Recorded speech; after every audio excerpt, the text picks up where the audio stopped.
La lettre que je ne t'ai jamais écrite, traduit de l'anglais. Cher, très chère hirondelle, il est dur de s'adresser à un mur. C'est pourtant à toi que j'écris cette lettre, contre toute raison. Cet affreux bonhomme va revenir s'interposer entre nous. Je n'y coupe pas. Tu l'as entendu. Il va me convoquer dans un bureau, dans son tribunal, dans l'antichambre de ma prison. Ma chair ne pourra pas y résister. Tu le sais. Il a pour lui la loi et les tenailles. Je ne l'appelle pas vérité. C'est cette part de nuit que je voudrais te dire, car je vais te révéler un secret. Il n'y a pas de secret.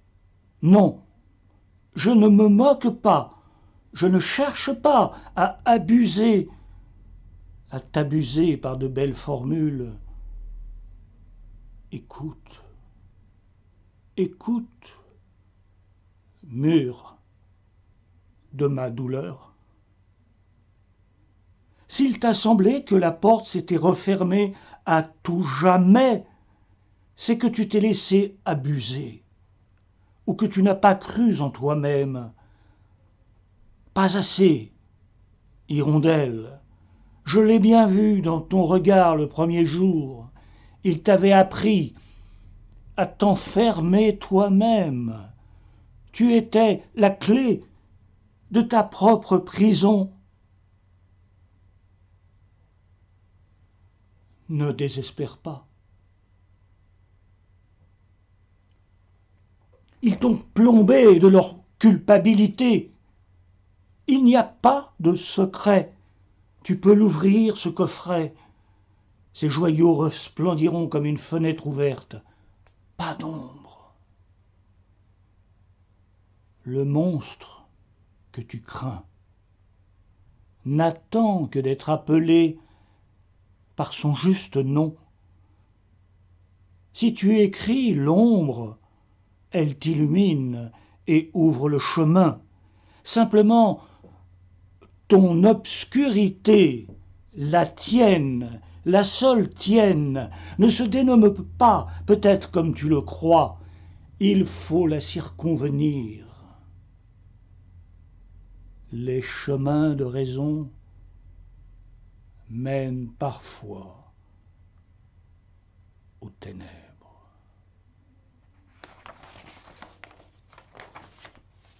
Il n'y a pas de secret, hirondelle. Tu peux savoir. Je t'écris au présent. Vois ma main posée contre la cloison de ce mur, sens ma chaleur que je n'ai pas su te faire connaître à temps.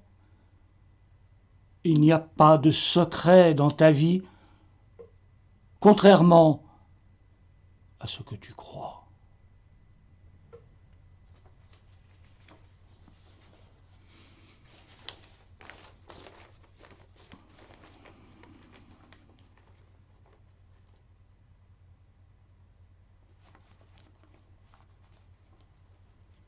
Voilà le troisième et dernier texte de Quelque part.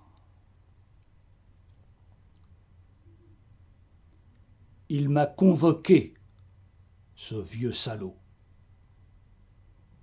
On dirait qu'il n'a jamais vu de poisson. C'est peut-être sa femme qui fait le marché. Je n'ai pas osé lui demander. Mais elle est bien quelque part, me répétait-il. Je pensais à ce que je voyais ce matin chez les poissonniers. D'habitude, c'est plutôt un plaisir de humer l'odeur de la mer et de voir luire toutes ces belles parures argentées. Mais là, je ne voyais que du cadavre. Comme une pièce de monnaie légèrement oblique, l'œil du cabillaud et les lézardes sur les parois des encornets. On répugnait à les considérer, quant à y mettre la main. Ils grinçaient, ces poissons. Ils grimaçaient. Je te voyais dedans. Ta jambe descendante lorsqu'il a ouvert le ventre de la dorade. Je te sentais me gluire à travers ces glaces. Je te voyais te dépalper entre les ventouses. J'entrevis les crocs du congre. Un instant, te pensais aspirer dans ces égouts ésophagiques. Lappe ta craie, succion, mâchonnement sous-marin, je n'ose penser aux crustacés, clés à molette. Toi, ma poire, déchiquetée par les araignées de mer. Mon enclave, ma conque, de tes doigts disjoints tentés de flottouiller avant qu'ils ne te dégustent. Je te parle de 1000 vertus, mais celui-ci, avec ses yeux bigles, qui te dévore comme un gros Normand. Ah, ma poire, mon verger, cartilages éphémères, érectiles bizarres, cuistres derrière les tourteaux. Je t'ai vu agonir en regardant les coquilles Saint-Jacques recouvertes de chapeaux d'écailles. Grise, fautracelle, va lui dire ça à l'autre fonctionnaire. Va lui dire qu'il sent la vase derrière son bureau.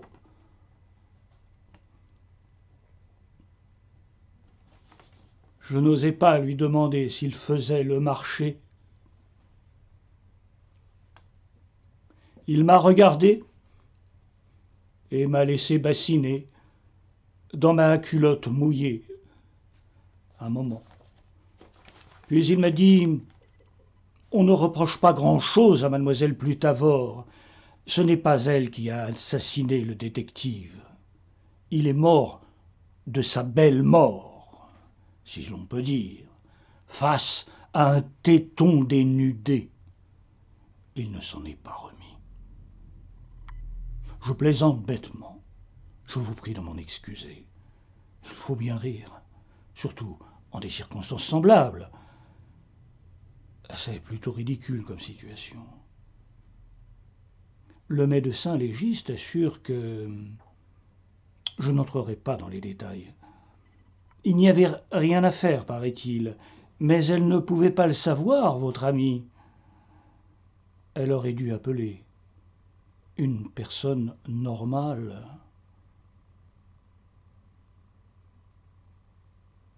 Non, ce que je voudrais savoir, c'est ce qu'elle est devenue. Dans les poissons? Par les crabes? Elle s'est jetée à la mer. Alors?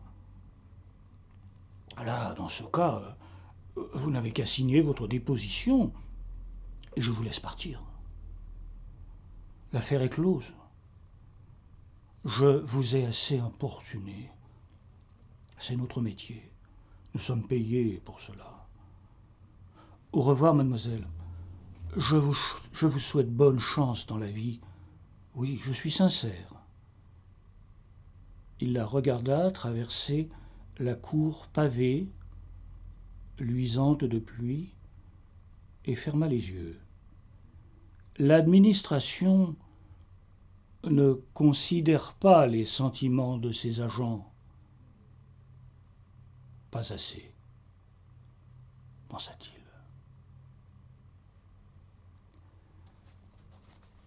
Voilà, c'était donc la lecture de 3 textes tirés de mon recueil quelque part, qui est publié dans mon livre Suzette et le plésiosaure, paru aux éditions Triartis.